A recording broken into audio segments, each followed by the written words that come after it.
Hi and welcome to episode 105 of the This is Reportage podcast. My name is Alan Law. I am the founder of This Reportage and This Reportage family, and I'm a photographer too. An absolute pleasure to chat to the one and only Phil Salisbury for the podcast this week.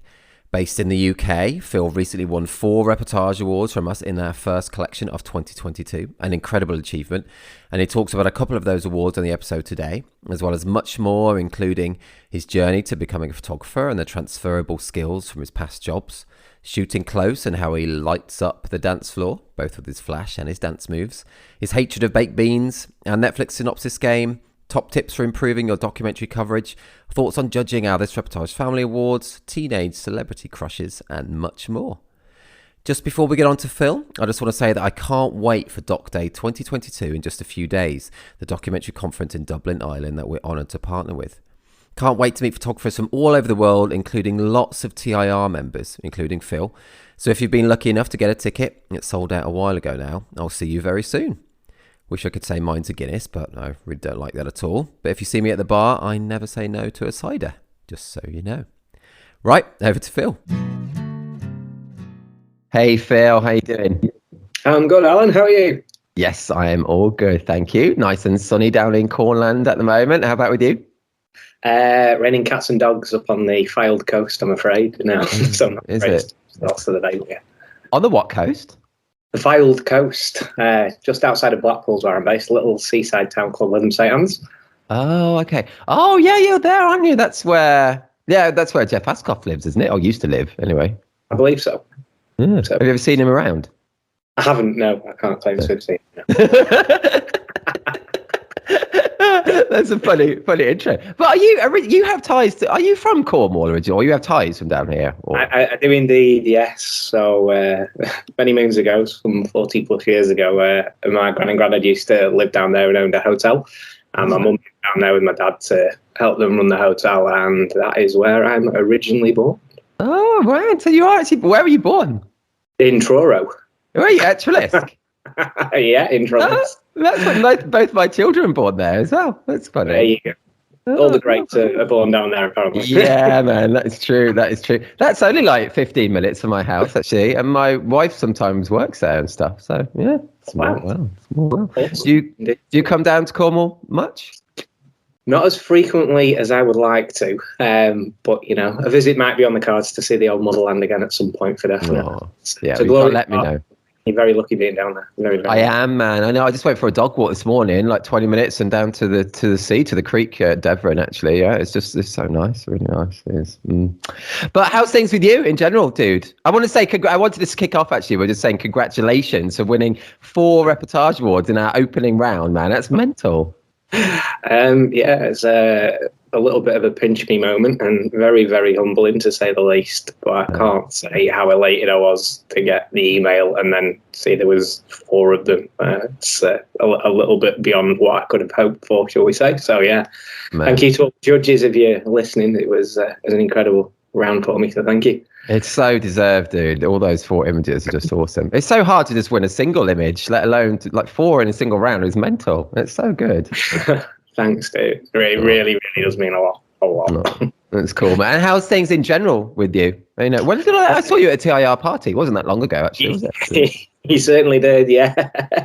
From what I can remember of it, but I know. Oh man, that was a lot of alcohol that night. That was. But yeah, I think I was going to ask you in a minute about like previous jobs. But was one of your jobs, your previous jobs, a dancer? Because my wife asked you on. Didn't my wife ask you on the night if you used to be a professionally trained dancer? She did, yeah. Yeah, apparently my reputation precedes me now for the dance floor from what I've been told. And yes, she did ask me on the day. And I felt like it was the greatest compliment. The greatest compliment. That is a compliment, isn't it? It's definitely. She's never asked me that. She's never once asked me that, man. She's never asked me that. I've seen your moves, Alan, so I'm surprised she's not. As answer the question, no, definitely not a professional dancer. Okay, I'm gonna ask you about your previous job though in a minute. Okay, so cool. But yeah, but how are you at the moment? And how was last year for you? I guess it was great to be shooting again.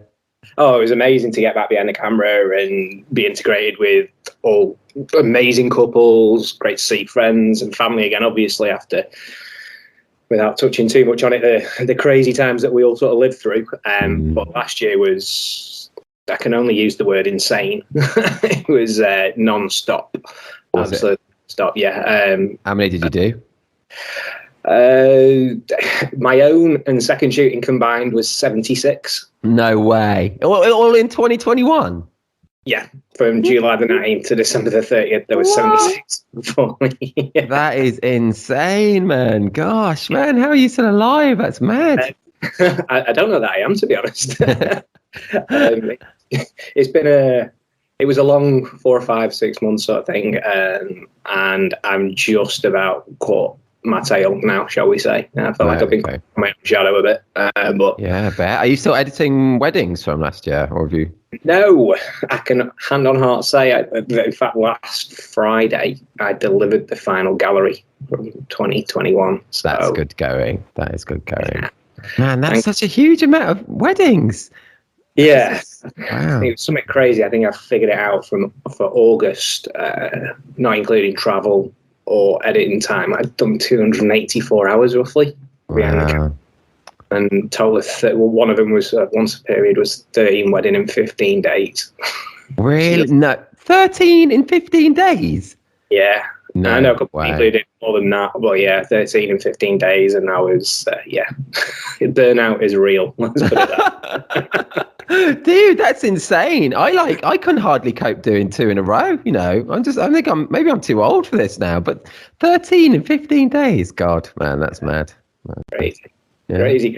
I don't plan on doing anything like that ever again. But let's just say it needs must at the time. Shall we? I get it, especially with the year that we all had. Yeah, is this year looking a bit more calmer than that then? Yeah. I've probably got about 2/3 of that, and that's spread out over 12 months. My first one started on the 28th of January. So it's been drip fed this year by comparison. So. Okay. I should have a bit more life in the old dog, so to speak. That's good, a bit more manageable. And you mentioned how some of those were second shooting as well. Then do you just really enjoy second shooting? Because if you've got a lot of your own as well, it's hardcore to be doing a lot of second shooting as well. So second shooting. When I started out in this, someone said do it as much as you can before you sort of wade into things and start out solo. I sort of did both simultaneously, and I cannot recommend it enough. From a creativity point of view, it is absolutely like gold dust for you. I try and take the elements of what I do second shooting and apply it to primary shooting. Whenever I shoot with somebody else, I try and work it that we aren't a primary and a second shooter. We are just a team. So if you see something, go for it. Anything that I try and implement as a second shooter, I try and take into my own weddings so that it doesn't give it a typical, in air quotes, approach, so that you can differently. Because the whole thing, ethos of what you do and obviously what you've created, mate, is that it is what it is, the wedding, and it should be captured that way. So trying to deliver all the traditional stuff that they may expect when they see the gallery look slightly different, whether you're a primary or secondary shooter. That's the approach, I think. That's cool, man. That's very cool. Yeah, very cool. And do you second for quite a few different photographers then, or do you second for like?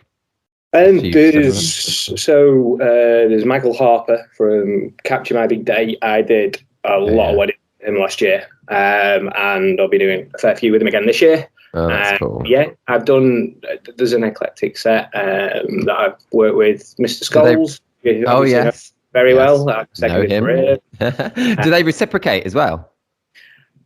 I'm hoping Dave might this year if he's got the time.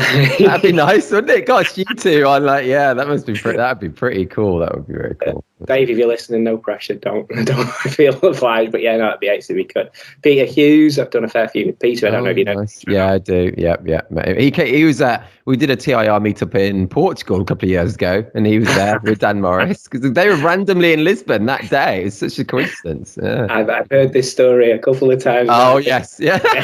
where you actually were and one thing or another. And the first time and never fails. It's funny. The bar was, it used to be. It was a bar in Portugal, but what I didn't choose it. It was chosen by Pedro Villela, amazing Portuguese photographer, and it used to be a brothel years ago, but it is just a bar. So whenever people mention it, they always say it's a brothel, but it's just a bar. It's just a bar. But yeah, it was funny.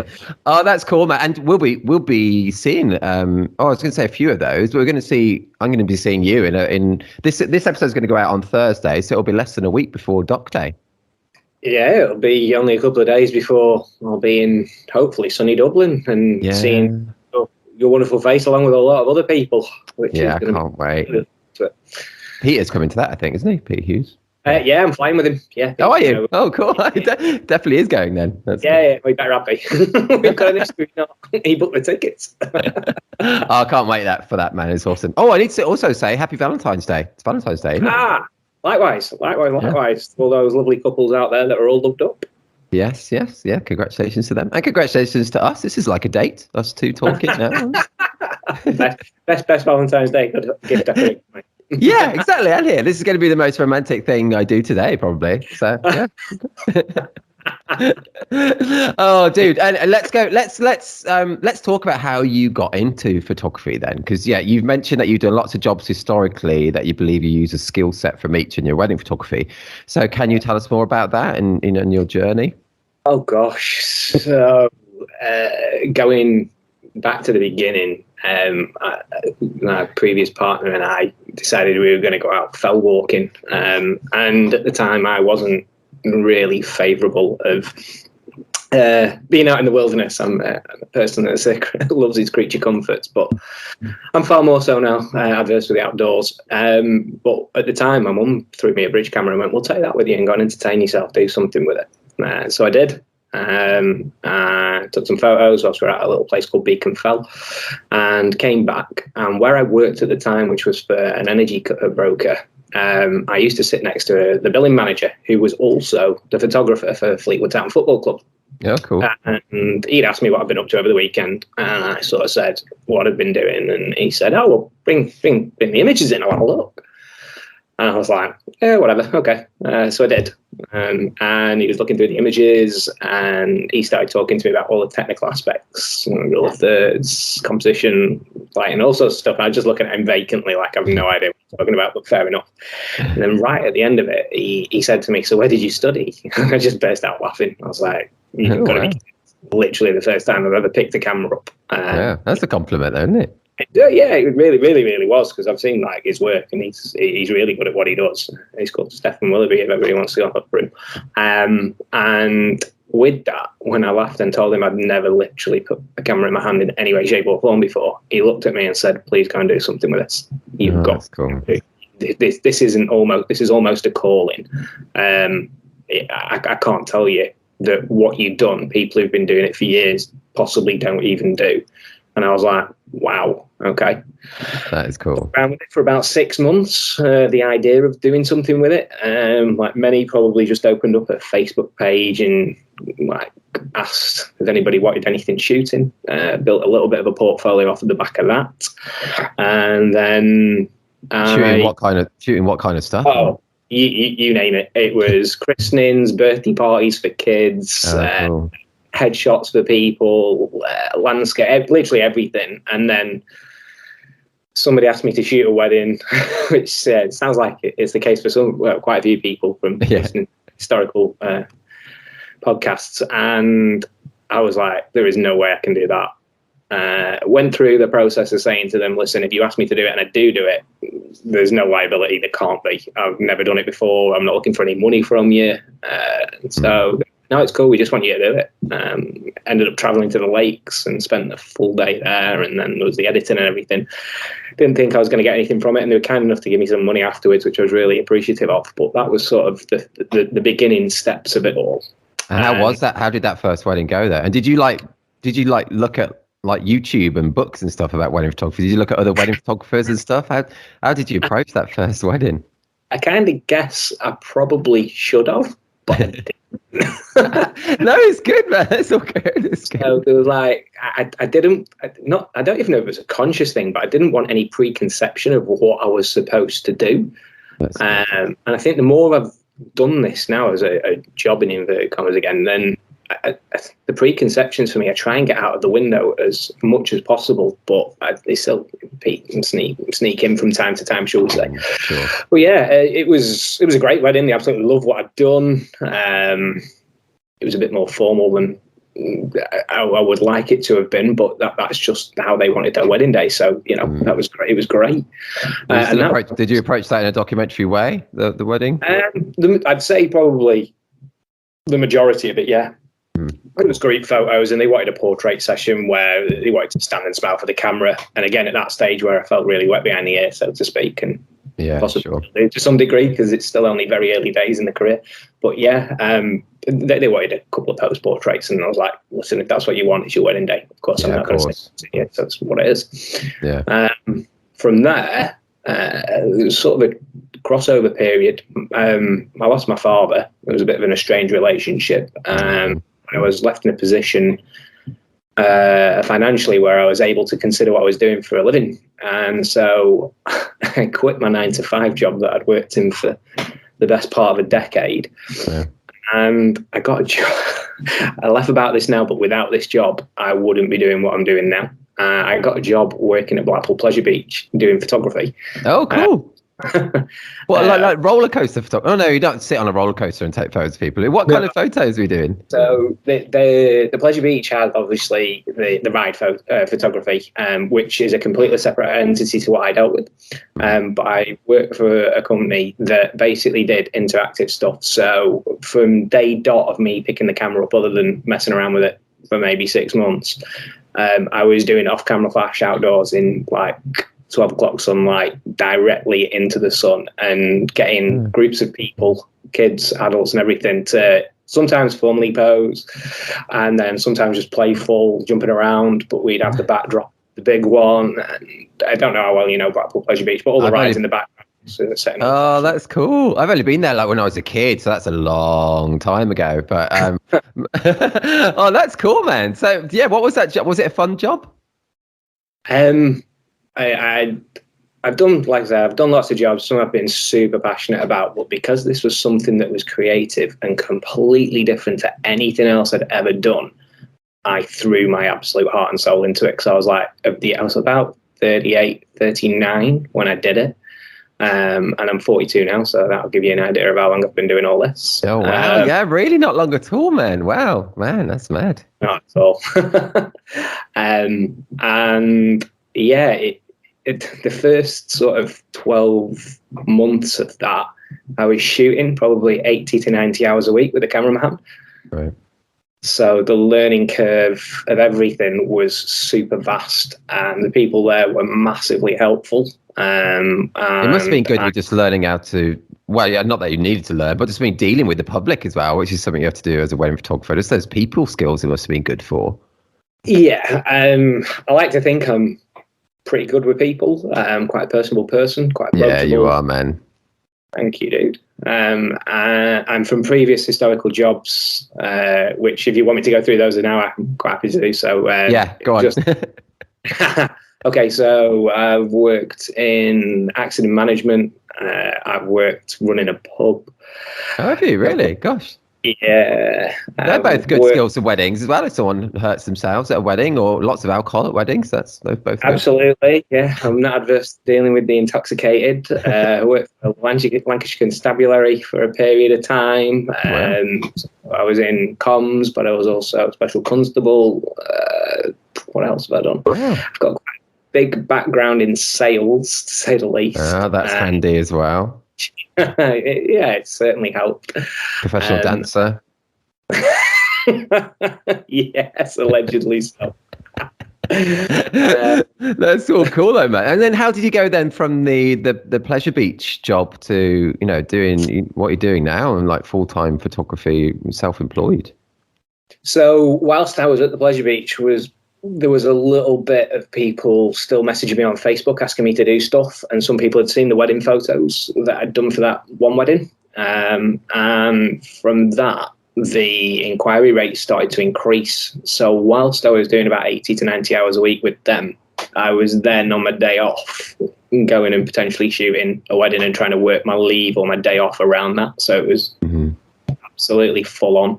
Yeah. The more I was shooting, the more I was putting out on social media, the more the inquiries came. And at the end of about 1.5 seasons with the Pleasure Beach, I had enough work to think I could possibly make this work full time. And then I threw myself wholeheartedly into everything to do with photography.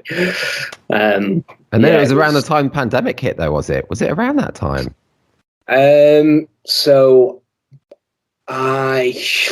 it was, the pandemic was year 2 for me. Right. Literally started right at the back of 2019. Like, you're talking like around the 4th of November. Was the date where I left full-time employment and went self-employed. Oh, so man. I didn't start until the start of the season in 2020. And that was the pandemic, wasn't it? Yeah. What a time to start, man. That must have been pretty good. Bit of a challenge, to say the very least. As you can probably imagine, like for so many people, financially, mentally, it was a challenge. But one that, it's just because I wanted to do this so badly, I threw my absolute heart and soul into. And there's a lot of people that I'd like to say thank you to. So if you're listening and you've been part of my journey in any way, shape or form, seriously, guys, I can't thank you enough for any guidance that you've given me. And I don't have to sound like cheese on toast. It's seriously heartfelt and meant. Oh, that's really cool, man. That's really nice. I've never heard anyone say sound like cheese on toast as well. I like that phrase. Is that a northern thing for cheesy, or is that just you? Is that just a Phillism? I don't want to sound cheesy. That was all I was getting at. No, I know, but I like the cheese on toast addition to it. Yeah, is that a Phillism or is that a northern thing? I don't know. Do you know? It might be a Phillism. I like it. Anyway, I like it. That's really cool. Oh man, that's really really. It's cool to hear your background, how you got into it. It's really cool. Do you ever go back to Pleasure Beach as a punter now? So I've been back a few times. My daughter has a season pass for there. Oh, nice. She's 13 now, so when the summers come, she gets to go and enjoy it. In fact, the season starts pretty soon for the Pleasure Beach as well. So yeah, she goes, and I'll jump in when I can with her, and we'll go and visit some of the rides. She used to hate them, but she absolutely adores them now. So yeah, it's always a good day out. Oh, that's cool. Maybe I should bring the family sometime. I went as a I don't know, about 8 or something. Yeah, because it's been around a long time, hasn't it? Pleasure Beach. Oh God, yeah, a long time. Has it still got the big one? The big one's still got some. I think it's still got a couple of the original roller coasters. You've got the Big Dipper, the Grand National. That's one of the originals. It's still on the old wooden beams and stuff. Right. And you know about it when you get on it. But how old are you to get out? If you don't mind me asking. I'm 41. So we're really similar, man. Sorry, how old are your kids? Did you say? Oh, are we asking? Are you asking my kids' ages or mine? Yeah. Sorry. Oh, you were. So, my kids are now 10 and 7. Oh yeah, get them up there. Get them on the Pleasure Beach. They'll love it. And you've got the sandcastle over the road, so it'd be an awesome weekend for them, which is a huge indoor water park. Oh, they would love that actually. Oh, okay. I'll have to do that. That would be good. Cool, man. Let's change tack slightly, Phil. Okay. Where shall we go? Shall we do the bit that everybody loves the most, or the least about the podcast? I don't know. Do you watch much Netflix or other streaming services? A fair bit, yes.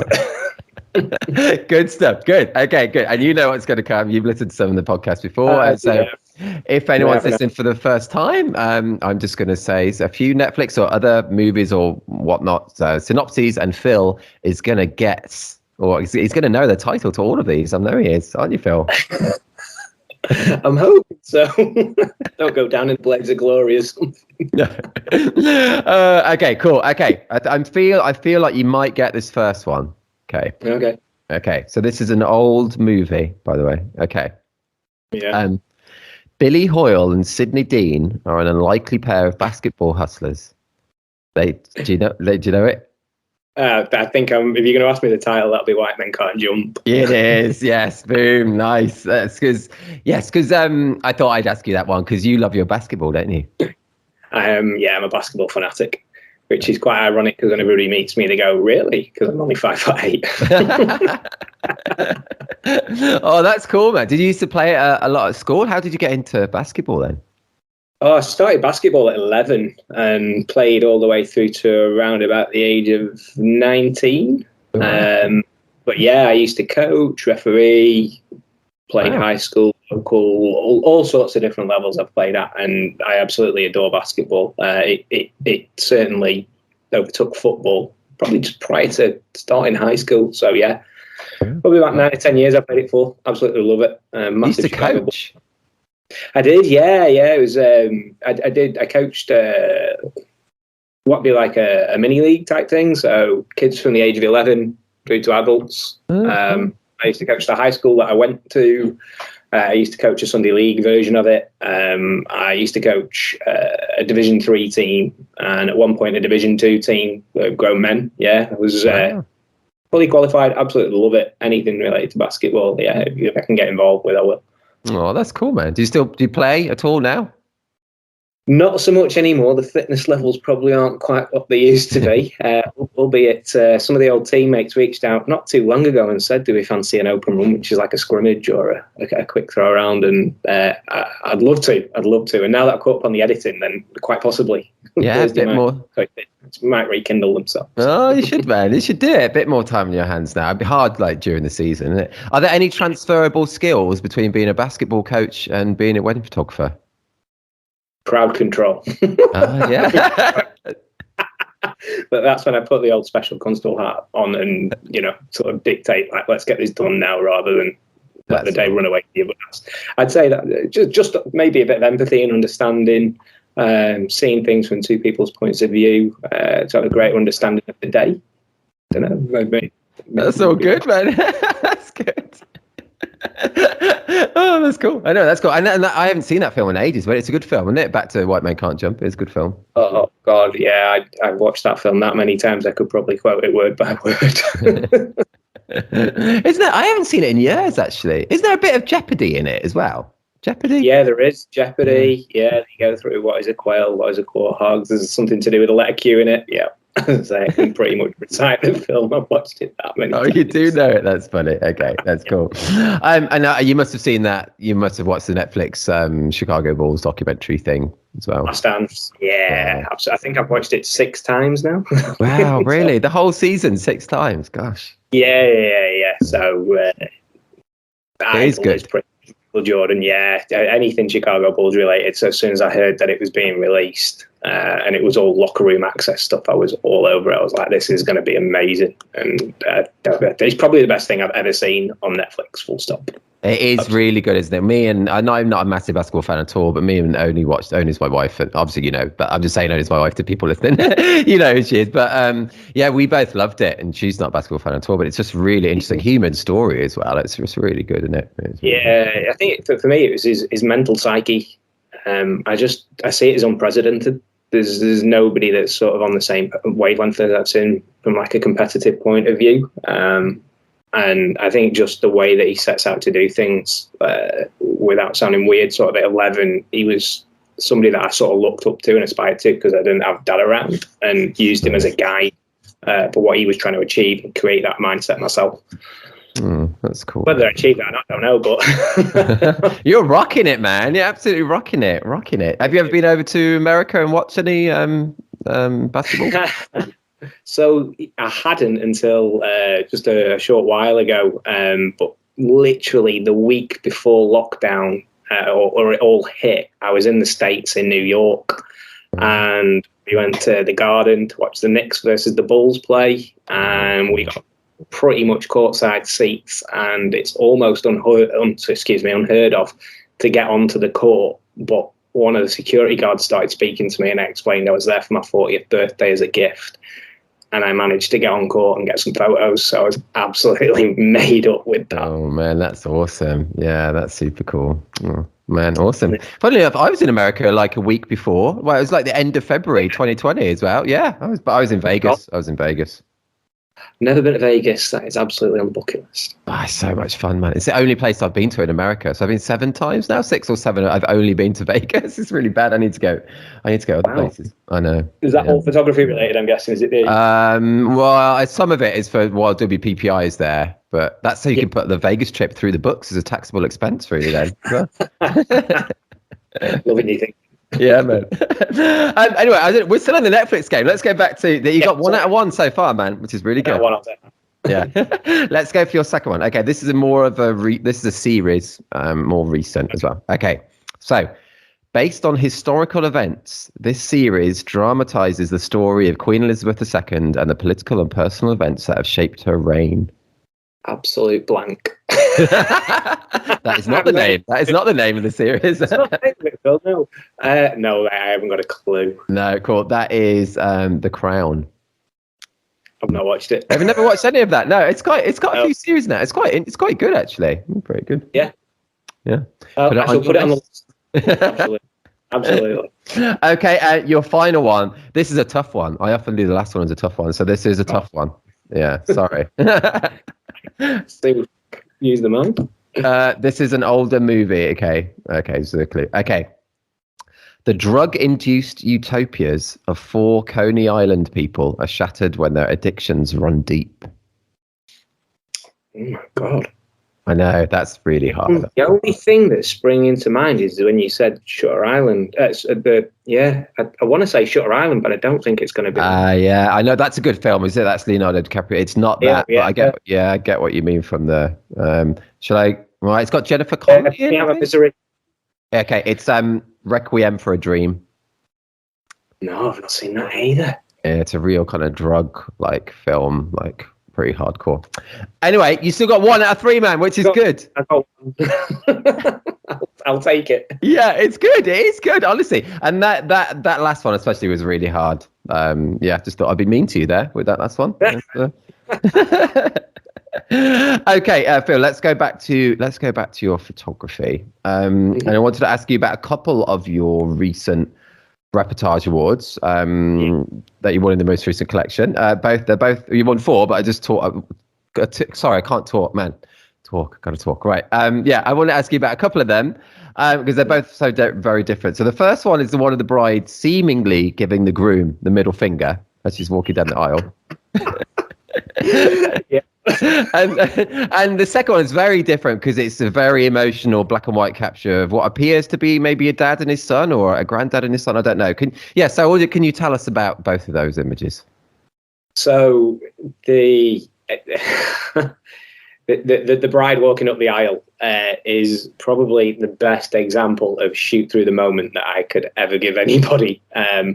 Because after the ceremony, I actually spoke to her about it and said, "Do you realise that you even did that?" And she was like, "I was trying to adjust the bouquet." With a middle finger. And I don't know whether I should give that away, but I actually got asked about this the other day as well by somebody. And I was like, no, I'm not going to claim anything. I was just literally shooting through the moment. And that's what happened. And I was like... It's perfect. That is great, man. That's what I love again about what we do is that we can capture things that actually, like sometimes a shot of someone like during the speeches when they're like, it looks like they're maybe like tearful, but actually they're laughing, and what we can photograph, it's up to interpretation. Even though it's documentary, it's still up for interpretation. I love that about what we do. Yeah, absolutely, mate. That to me was gold. That's what I'm looking for. Something like that. Not necessarily somebody flipping someone on the bird, but just constantly looking for those little moments that are happening everywhere. Sometimes it may feel like they're not happening anywhere, but if you just keep searching, you find them. And that was, like I say, that's probably the best example I can give of it. It was just so unintentional, but she absolutely loves the photo. Oh, does she? That's cool. The couple have been together 16 years, so there's no they're well out of the honeymoon period, as it were, and it is very much how they are. So that's cool. It was priceless. Absolutely. I wonder if she knows it's being awarded now. She does. She's seen it. She messaged me, bless her, Anna, and yeah, absolutely howling, laughing at the entire gallery because there's a lot of moments They were just priceless, but that stands out for me totally. Yeah, that's an awesome image, man. What a catch. That's brilliant. What a catch. That's cool. And the other one, yeah, very different because it looks like it's really emotional. Yeah, this little fella, it's his granddad. It is very cool. And this is literally one frame from. I could have almost turned the exchange of rings into potentially a story, right, because he presented the ring. He was there with his mum and dad, and he literally went from being elated and smiling through every single emotion, and the amount of tears that was shed were just unreal.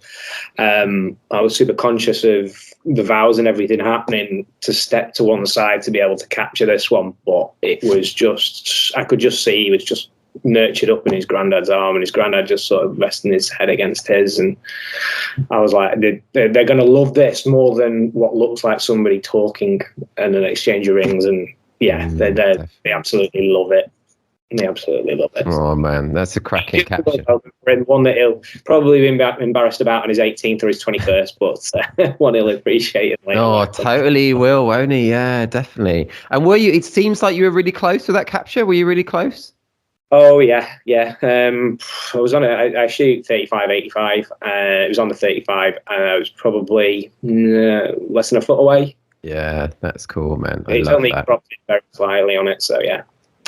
Really cool. It's such an intimate, striking capture, man. Yeah, it's so good, so good. Do you often shoot quite close and around the action then? Ridiculously is the completely honest answer. Yeah, I get in amongst it massively. And you'll probably laugh at this, but especially during the dance floor. Oh yeah, are you busting out all your moves? Absolutely, yeah. It's my favourite part of the day. I'd say that to every one of my couples. If you've got an active dance floor, I will be in and amongst it with your guests. I don't photograph it from the outside in. So yeah, that's cool. If there's dance offs and the ties are on heads and all that sort of jazz, I am certainly amongst it with you. So, yeah. Do you actually join in the dance off as well? Do you? Absolutely, yeah, 100%. Obviously, once they've enjoyed it, I don't try and. You don't kick it off. You begin. No, there's no attempt to be breakdancing at the beginning or anything like that. But yeah, come the frivolities taking full effect, I'll certainly step in and enjoy it with them. Once I know I've got what I need from it, shall we say? Oh, that's. I don't want to miss anything. Obviously, but yeah. Oh, it makes them totally at ease with you as well if they see that you're enjoying it and they're part of the party. So, I've never had one guest say, "Why aren't you photographing it all?" when I've taken a couple of minutes just to enjoy the celebrations with them. And to be honest with you, the feedback I get from it is that they're so happy that I'm doing that with them. So cool. Yeah, it's an absolute win-win. Oh, that's really cool, man. How do you, because I think a lot of people would be interested in this, and often, actually, I don't think I really asked anyone before, maybe, but do you have a system of how you kind of generally do you light the dance floor? Do you have like multiple flashes? Do you just use available light? Does it change for each wedding? What do you do? So the go-to is one on camera, one in the distance, so in the background somewhere to light the floor. But it all depends. Typically that would be it, or I might just go straight on camera, dependent on what type of environment I'm in. I seldomly shoot it with just available light, although I've tried it. It's something I'd like to work at a little bit more, but no, it's not the go-to. The on camera is probably with one in the distance, just a little bit of fill at the front, and then wherever is appropriate to pop one up. I might end up building it up so it may have 2 or 3, depending on how dark it is and what's needed. But yeah. Cool, good stuff. That's all interesting. And what are you shooting with at the moment? Anyway, what are you shooting with? I'm on A9s at the minute. Cool. Same as me. A little bit of me has fallen out of love with them recently. Oh, really? Why? So the bugbear I've had of recent times is the editing. It's challenged me massively, and the colouring on the files, I'm just not. So I used to shoot Canon, colour profile, and that I absolutely love. And I know there's a couple of people out there that, if they're listening, will be absolutely laughing their heads off at this. So if you're listening, Dave Scholes, yes, that is aimed at you. He's forever having a bit of banter with me about that. But yeah, I just think the editing side of it challenges me more and more, shall we say, with the colouring. Right, okay. But yeah, I've contemplated switching back again. Yeah, but it's not happening. Yeah, I've contemplated it, but it's not happening yet. Maybe at the end of this season, we'll see. be a bit of a costly change back, wouldn't it? Did you get rid of all your lenses and stuff? And yeah, that's the thing. It will be, and that's massively what's deterred me at this stage, shall we say? But we'll see. We'll see what happens. Okay. Cool. Let's go on to I heard this thing that you don't like baked beans. Can that even be true? I can't stand them, mate. I think they're the most pointless food in the world. For real? Really? Yeah, totally. I've never, ever liked, from a young age and being given them the first time, I was like, there's this bean that is ridiculously dry on the inside and soaked in the most tangy juice on the out. I was seeing them just makes me feel revolted. I can't stand the things. Oh, man. What about beans on toast? Do you have beans on toast without the beans then? Yeah, just toast pretty much. Yeah. What about a full English breakfast? They don't appear on my plate, period. Man. Did when you stay at a Premier Inn before a wedding and then they ask for your order in the morning and you don't ask to bake beans, so do they just I don't know, just walk away in disgust or something? I've had some peculiar looks in the past. But yeah, no, I'm an advocate of no beans and no black pudding. I'm not a fan of black pudding either. Oh, I'm with you there. I always ask for no black pudding. I don't get black pudding. The taste of that, horrid. Ugh. Yeah, it's an absolute no for me. Don't put it on my plate, thank you. But beans, man, I wouldn't know what to feed my kids at lunchtime if we didn't have beans. I'd just be stumped. They just get toast. But my little one, or not so little one, is a massive fan of macaroni and cheese, ravioli, and all that sort of stuff. So that sort of replaces the beans. But she'll eat them. Okay. She'll eat the beans. Oh, ravioli. That reminds me, ravioli. I used to love tinned ravioli as a kid. I like ravioli. Yeah, she's all over the ravioli. Yeah.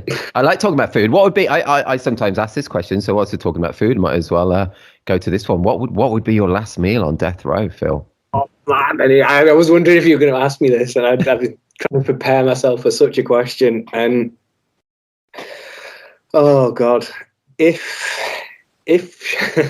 she could ever muster it up again, it would probably be my mum's old school Sunday dinner. Oh. You can't beat it. So roast chicken, roast potatoes, cooked in goose fat. Yes. Carrot and sweet, broccoli, Yorkshire puddings, and then homemade gravy. None of this instant stuff. Oh, that sounds good. That does sound good. That would be the absolute go-to. Oh, it's making me proper hungry because I'm at the moment as well. I'm on a bit of a health kick. Just don't know really why. Sometimes I don't know. Anyway, but yeah, I'm hardly eating anything at the moment. So that is making. Do you know what? Last night for about an hour in bed, it's so bad. Because when I'm doing this thing, and I do it semi-often, this health kit, I hardly eat. But last night, an hour in bed, I was just looking at McDonald's opening times on the motorway, McDonald's menus, McDonald's opening times in Dublin and stuff. It's really weird, man. It's mad. Are you getting the withdrawal symptoms? I am. And also I went to it was my son's 7th birthday a few days ago, and I went and picked up a McDonald's, and I didn't get a burger or anything. I only got some fries for me, but because I'm on this health kick, I didn't even get a burger for me. Oh, well, we'll see how the health kit goes while we're in Dublin. And that's if it. It's not going to do well, then it's Mackey's on me, mate. No, man, that's all good. Yeah, no, it's all good. I'm going to be off this health kick in 5 days, so it's all good. After that, it's all good. Yeah. Timed it perfectly then, is that what you're saying? Yes, I did. I'm doing it. I am. Yeah, timed it for that, definitely. I'm really looking forward to it. The first doc day was so much fun. It's going to be great to see you. So I sort of don't know what to expect. Yeah, man. It's have you prepared your half an hour presentation that you have to do? As a newbie and never having done the day before. Yeah, I thought this was it. Are you not just going to play this? I could do. Couldn't I? That's true. Yeah, that's right. Oh, it's cool. Yeah, because this is going to be released on Thursday, a few days before Doc Day. So hopefully, some people who are coming, they'll be able to listen to it and get to know you more as well before the day, which is cool. Absolutely. And if I am put on the spot on the day, oh my God, please don't. I'm just going to put you on the spot with the dancing. Yeah, that'd be good. Just get Feed everyone. me the rum, my friend. Feed me the rum, and I'm sure it will follow. Okay, I'm gonna do it. Let's go to a question, Phil. I don't think I've not really asked many people. It's maybe a tricky one. I don't know. We'll see. Okay. It's just fun. What do you think the secret to having a full diary of bookings is? Can somebody tell me? Yeah, I know. Oh God. So, I mean, this is technically year 3 for me, and I go back to Adam Johnson was the first workshop I ever went and did in Manchester. Oh, cool. And I sat down next to somebody. I had no idea who it was because I was still wet behind the ears, as I still am, but I sat down next to him, and it was a gentleman by the name of Chris Wallace. And he was a fantastic photographer. And just chatting, getting to know him. And Adam was speaking about stuff, and we went through the break, and I explained to Chris where I was up to and stuff, and he gave me probably one of the best bits of advice I've ever been given, and it sort of answers your question. I don't think there is a secret to it, but you've got to spin all the plates all the time as fast as you can. And that to me means SEO, socializing, networking, social media, all of it, and then more of you can find it. Networking with venues, you name it. If you can do it, that will fill your diary up. I don't think focusing on one thing will be beneficial in any way, because if that thing's taken away from you, then you're left without anything. But I'd say that is what has got me the realization of how true that was, along with a lot of hard work and guidance from my photography mentor, has meant that I've got a much fuller diary than I would have if I hadn't have taken on that advice. That's really cool, man. Yeah, I think that is great advice, and totally. Don't put all your eggs in one basket would probably be it. Yeah, but that is so true, isn't it? I think that's something as well that the pandemic has taught a lot of us as well, is in a whole separate thing as well. Yeah, not putting all the eggs in one basket. And yeah, that's so true. If all your wedding inquiries are just coming from SEO, which is a lot of it is really out of your hands. You never know, a change in the algorithm, you could be like without any kind of sources of referral. I mean, of weddings. So yeah, it totally makes sense. Yeah, it totally makes sense. Yeah, that's good advice, man. Good advice. Cheers, dude. And you judged for us recently, and just go to some family photography for a minute. You judged for us recently on our sister site for documentary family photography, this Reportage Family. So thanks so much for that again, man. Did you enjoy doing that? And do you have any tips for people entering? You know, was there any specific criteria you were personally looking for, or was it just things that really grabbed you instinctively? Or yeah. So, firstly, thank you for asking me, because like being asked to judge this type of thing, mate, is such a privilege. And thanks for doing it for us, man. I absolutely loved it. And from the point of view of what is it I look for, or what stands out, whether it's single image or whether it's a story, and I think this has probably been alluded to before, if not said pretty much the same, but make sure that initial image, whether it is a solo image, obviously it's a single image, but it's the thumbnail has to grab your attention. 100%. If it doesn't grab your attention immediately and it isn't blatantly obvious what it is, it's possibly going to get lost in the mix of the thousands of entries that come through. So if you can make that stand out as much as possible, and whether that's down to editing or the actual image itself. I mean, to give an example, some of the story awards that I sort of suggested I thought were worthy, the initial image totally grabbed me. And then into the second and third images, they were very poignant. But then when you hit the stride of maybe the fourth, fifth or sixth, I was like, oh my God. And there's one that was a birth. And again, thanks for letting me do this, because that story will stay with me forever. What I got to see through that, I was like, wow, this is, and I need to speak to you about this at some point, because I want to know who the actual photographer was, because I've not found them. But yeah, just make sure that the image stands out from either the editing or the initial thumbnail will be the biggest thing for the awards. That's a great tip, man. That's a great tip. Oh, and you were talking about that one story. Oh, did you say it was a birth story? Was it? Or? Yeah, it was a birth. And the photographer had been given full access, is probably the best way to put it politely. And it was beautifully done, very, very emotive and intimately done is probably a good word for it as well. But yeah, we were blessed and fortunate enough to be able to see the full crown and the child and everything. It was just an amazing bit of photography, and yeah, it's an awesome experience to be able to judge stuff like that. Oh man, thank you, and thank you for judging for us, because I know it's a lot of time as well. It's a lot of work. There's a lot of images to look through, so I really appreciate it, and I really appreciate you talking about your tips there and just your thoughts. I think it's really cool, really cool. There's so much talent out there in the family photography world. There's so much talent. It's ridiculous. Yeah. I don't know. I mean, obviously, you're doing wonderful things in getting that out there to show the rest of the world what it is. I feel it needs more of it. Definitely. Totally. So I absolutely love weddings, and I do some photography for family stuff. I would love to do more of it.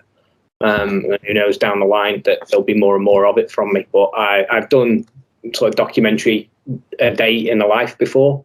And oh, cool. Did you enjoy that? Absolutely, yeah, totally. Completely different to doing a wedding, because it sounds weird, but there's zero pressure.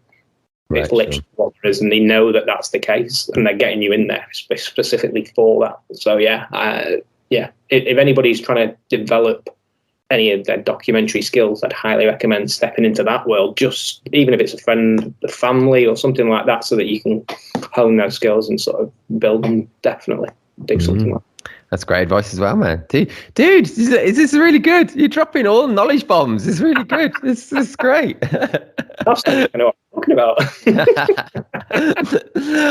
Dude, what is? Let's go to a quick fire one. Well, no, it doesn't need to be a quick fire actually at all. But what's the most bizarre or funniest thing that you've ever seen at a wedding? Oh my God. I don't know. Not everybody's going to have seen alpacas bringing rings into a ceremony. Really? Alpaca? No, I've never seen that. Yeah, they've had alpacas do the aisle walk indoors as well. Indoors, really? Nice. Yeah. They're residents at the venue, but yeah, I've had that.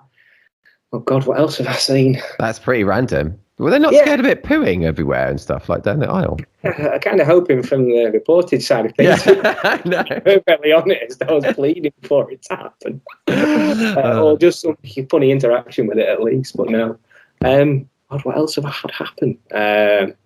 People splitting their pants, stuff like that from dancing. Not me. Before anyone asks now. No. Not Dave Scholes, because I think he said he did that at a wedding, didn't he? If I remember rightly, I believe he has. Yeah, it was in front of. Oh yeah, his ex. Yeah. His ex. What a time to do it! It's awesome. That's all cool, man. That's good. The alpacas thing is good. Yeah, that's. I've never had that. I've seen a llama at a wedding, but not an alpaca. Interesting. There you go. Yeah.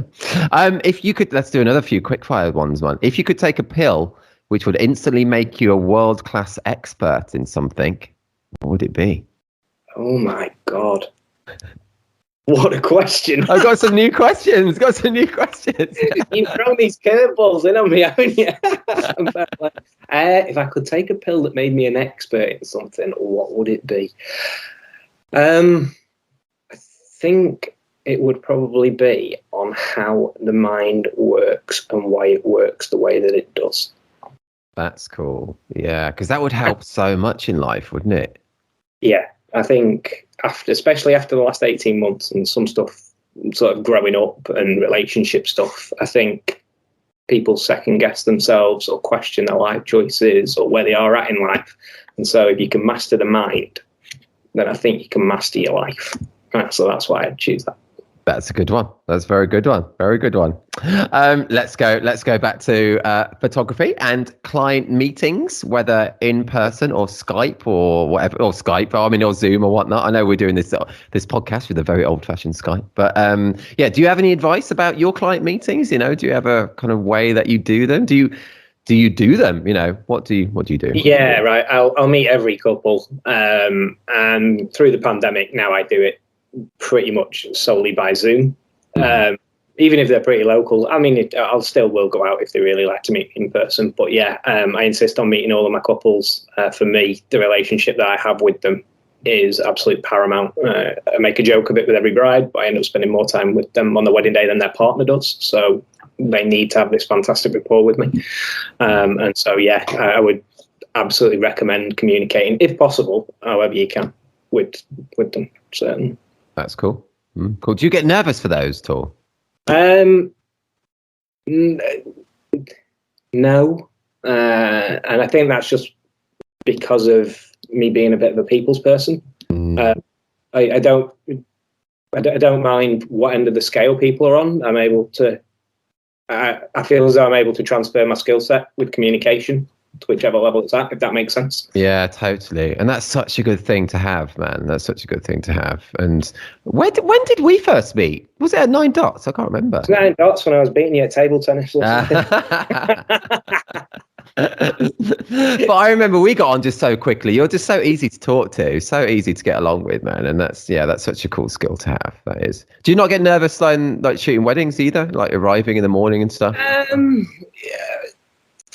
Less now than I used to. Definitely. Maybe a bit. I don't know. Maybe if I've never even seen the venue before, but not any preconceptions of it. I don't know.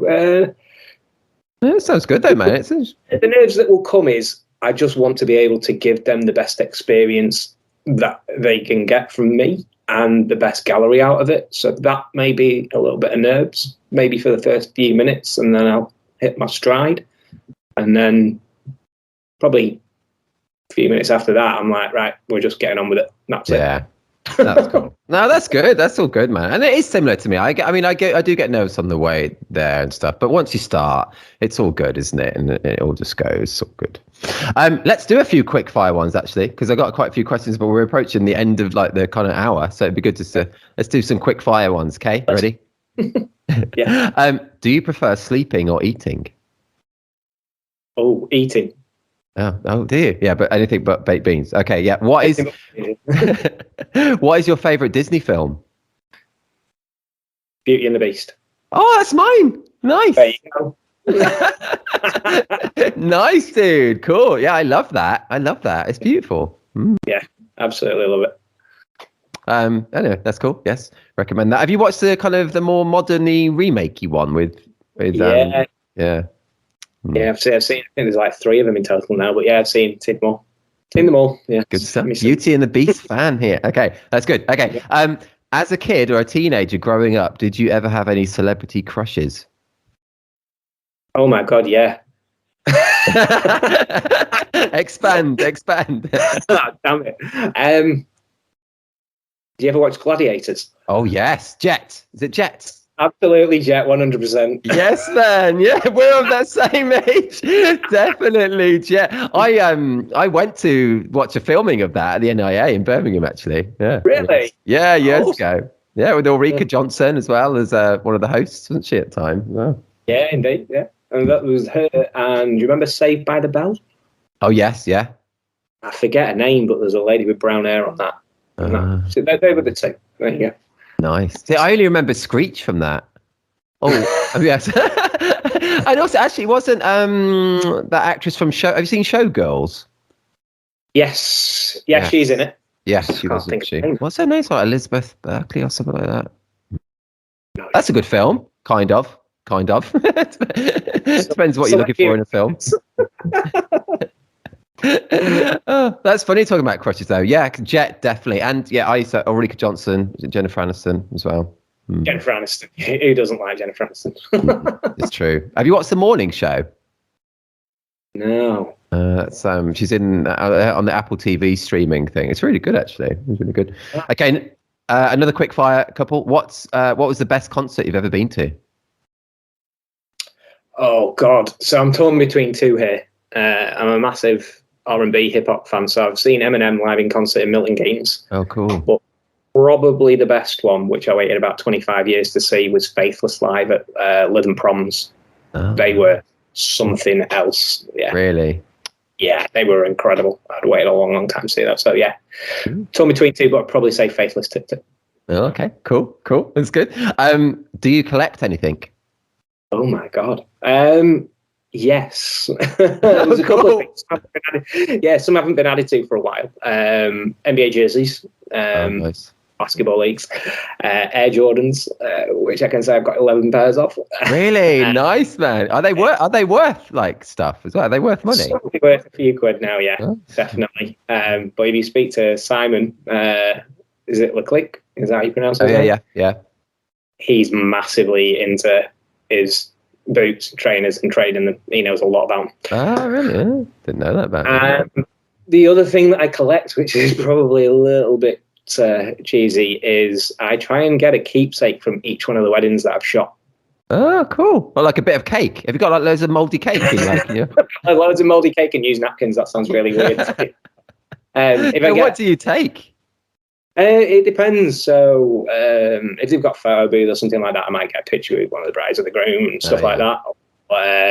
Sometimes I'm very fortunate enough to be seated with some of the guests, so I'll steal the table name. I always make sure it's all right, obviously, with the couple and stuff. I thought you were going to say steal the cutlery then or something. No, times aren't that hard just yet. I think that's a really nice idea to have something physical from each wedding, actually. Yeah, it's really nice. I have a little board of collectives that I've got of stuff just to remind me and keep me motivated for what I go and why I go and do it. That's cool, man. That's really cool. Do you ever take because they sometimes have like spare bottles of champagne and stuff? You just grab one of them? I've been gifted to. I've been told, please feel free to take something. I've never just randomly walked up and gone, yeah, my hands are free. You can take. Oh, that's cool. No, I think that is really lovely. That's a really nice idea. Really nice. When was the last time you left your phone at home? Oh my God, that is a good one. Probably about 5 days ago. Because I went to the gym and cursed myself that I brought my AirPods and left my phone at home. Oh, it was an accidental one, but that still counts. Yeah, definitely not deliberate. I was just cursing myself walking into the gym. Oh, that's a bummer. That is, yeah, when that happens. Yeah, that's a bummer. Oh, cool. Yeah, it's funny. And I don't leave my phone ever at all. It's constantly with me. It's That's one of the things on my board for this year is to put the phone down more and be more in the moment. Definitely. That's true. But then I end up like using my phone to Google how not to procrastinate more and stuff. And it's just ironic, isn't it? That we just say there's a bit of irony in that. Phil, we've come to the hour. I've really enjoyed talking to you, man. It's just sure. We could do a whole 2-hour episode with you. You're just such a natural and so fun to talk to. Really fun. Great. I still got time for another question. Yeah, go for it. And let's do a big one. But what would be your top tips to help someone become better at the documentary side of wedding photography, of what we do? Yeah, what would be your top tips or top tip or just any thoughts? So I probably touched on this a little bit, but that family side of things and being able to do a day in the life with somebody would definitely be something. But that's not accessible to you. Street photography, 100%. Cool. Do you do that quite a bit? Do you? So I try to. I probably don't get out to do it as frequently as I would like, especially after the past sort of 12 months. But yeah, a bit busy. In the early stages, when I was going through my development with the mentor that I have, they were setting me a challenge to take 30 images a day to tell the story of the day. That's good. And that could be on your phone, it could be on professional camera, whatever you wanted to use. But I had to report the day to them, and that massively helped. Because I was thinking about specifically getting up early to try and get a shot of the sunrise so they could tell what sort of day it was or whether it was raining, and then just develop the story over the day. But it made me work at it to more decisive in what you're actually taking the pictures of. So then it was a case of you could deliver the 30 pictures to them, but then it got down to you can only take 30 photos. You can't take 100 and then deliver 30 that you think are the best. Right. But that, from a documentary storytelling point of view, really, really helped. That's really cool. Yeah, that's a great bit of advice. Nice. Cool, man. That's all good stuff. Awesome, dude. Yeah. Oh, it's just been so fun talking to you. Really enjoyed it. Cheers, man. It's been great catching up with you again. As always. Yeah. And we're going to be able to do it in person in a few days. Hey, there'll be some hugs and some high vibes coming. Oh man, yeah, and I'll get you some rum, so I'm going to see the dancer man coming out to play. I feel there's going to be an expectancy on this from people listening to this. Yes, there will, won't there? That's true. We're gonna I'm going to have to get the band to introduce you for the final song and stuff. Please don't. Oh man, honestly, thanks so much for coming on here. And people listening now, do head to thisreportage.com, and I'll include those 2 Reportage Awards that Phil spoke about as well. A link through to his website. And dude, yes, I'll see you in a few days. Safe travel over to Dublin, and I'll see you on the Monday night at the pre-drinks thing. You will indeed, dude. Yeah, definitely. Awesome. Thanks for having me on. Oh man, thanks for being on, and see you soon. See you soon. See you later, mate. Bye. Bye. You've been listening to the 105th episode of the This Is Reportage podcast. Always love talking to Phil, so it was really fab to have him on the podcast. Hope you enjoyed it too. Head to thisreportage.com for a link to his website and to see the couple of Reportage Awards he spoke about on the episode too.